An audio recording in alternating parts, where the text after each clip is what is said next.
In the body, there are three different types of vessels, channels, that allow the flow of different types of fluid. The first type would be your arteries.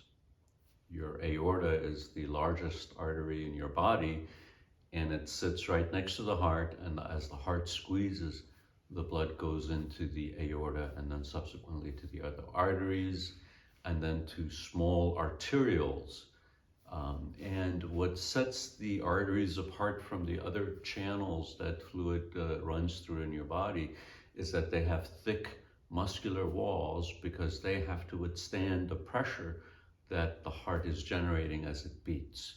So if your blood pressure is 120/80, then that aorta and the arteries after it have to be strong enough to withstand that pressure. So their walls are thicker and they carry an oxygenated blood, bright red blood. And as you go to the blood goes successively through smaller arteries, then you reach arterioles, which, even though they're very small, they have such a large number that they actually control the blood pressure by squeezing and relaxing the muscles in their walls. Subsequent to these small arteries, then blood kind of spreads through and oxygen spreads through the tissues, and then eventually it goes into venules, which are tiny little veins that lead to larger veins, and that eventually brings the blood back to the heart.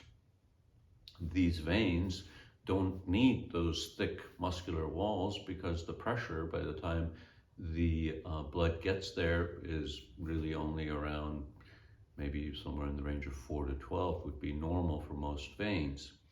And but what they do have are valves, so that the blood does not go back once the heart goes through another cycle of beating and relaxing.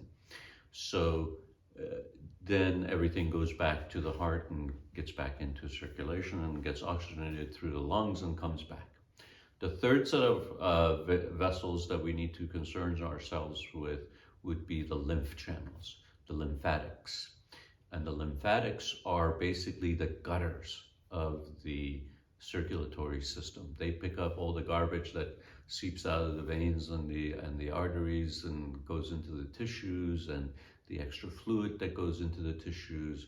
And these get to then run through lymph nodes that cleanse out whatever garbage may be in the gutters, and then eventually the lymph flows back up to the thoracic duct, which subsequently flows right back into the right heart, and then the fluid goes back into circulation.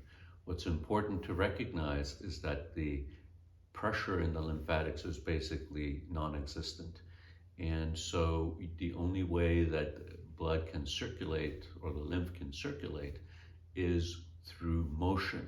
So either you're getting up and moving around, or you're doing lymphedema massage or some other way for the lymph to come back from your extremities. Otherwise, things can accumulate and cause problems.